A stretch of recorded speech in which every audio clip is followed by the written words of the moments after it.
নমস্কার আমার কাছের মানুষ, আমার আপন মানুষ কেমন আছেন? আজকে আসছি নতুন একটা এপিসোড নিয়ে, নতুন একটা ভিডিও নিয়ে এই প্রকৃতির মাঝে। সুজলা সুফলা শস্য শ্যামলা রূপসী বাংলার এক ঐক্য পটচিত্র, যেখানে মাঝি পাল তুলে বর্ষাকালে নৌকা বায়ে সারি সারি, ভোর না হতেই লাঙ্গল কাঁধে ধায় সে আমাদের কৃষক। এই গ্রাম বাংলায় যার বাড়ি, আউল গান বাউল গান মুর্শিদি ভাটিয়ালি বাংলার মানুষের প্রাণের স্পন্দন। এই বাংলার বুকে জন্ম নিয়েছে কবি সাহিত্যিক শত শত গুণীজন। সম্মানিত দর্শক, আমার আপনজন, অনেকেই আমাকে বলে যে ভাইজান গ্রামে থাকেন, গ্রামের কিছু প্রকৃতি নিয়ে যদি আপনি ভিডিও তৈরি করেন এবং সেগুলো যদি আপলোড দেন, আমরা হয়তো দেখে একটু মনকে শান্তি দিতে পারি। মূলত সেই জিনিসটা চিন্তা করেই আজকে আমি ডাইরেক্টলি প্রকৃতির মাঝে চলে আসলাম। সম্মানিত দর্শক, এইটা দেখছেন একটা বিশাল ঘর, এই ঘরটা দেখাবে না। সম্মানিত দর্শক শ্রোতা, দেখতে পাচ্ছেন বিশাল এক ঘর। গানে আছে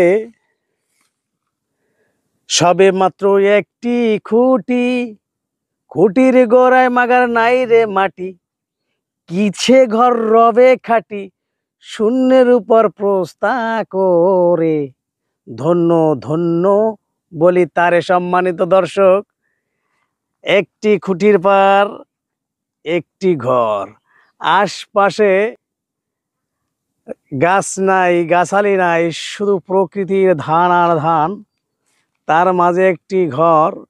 এই ঘরে বসত করে কে? তোমার ঘরখানায় কে বসত করে? এই ঘরে বসত করে কে? এই ঘরে কে বসত করে সেইটা আমি জানি না, তবে এই মুহূর্তে আমি বসত করব। এখন আমি এই ঘরের ভিতরে কেমনে উঠি?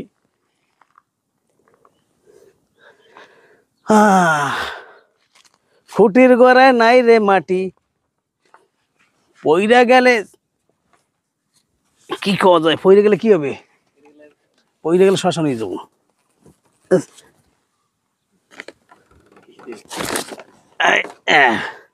সম্মানিত দর্শক, চমৎকার একটা জায়গা, চমৎকার একটা ঘর। এখানে যদি কোনো কাম দাম করবো না, একটা গার্লফ্রেন্ড থাকবে, তাকে নিয়ে বসবাস করব। প্রত্যেক দিন সকালে এসে খাবার দিয়ে যাবে যে কোনো একজন লোক, সারাদিন খাবো আর ঘুমাবো, আর এই প্রকৃতির দৃশ্য উপভোগ করব। তবেই এই জায়গাটায় শান্তি আসবে। চারিদিকে শুধু প্রকৃতি আর প্রকৃতি। সম্মানিত দর্শক দেখতে পাচ্ছেন কোথায় উঠছি, এই যে আমি একটু ঘুমাবো। চমৎকার একটা জায়গা। সম্মানিত দর্শক, বাঁশি থাকলে বাঁশি বাজানো যেত, ঢোল থাকলে ঢোল বাজানো যেত। সম্মানিত দর্শক শ্রোতা, এখান থেকে প্রকৃতি আপনাদের আরো ভালো দেখা যাবে।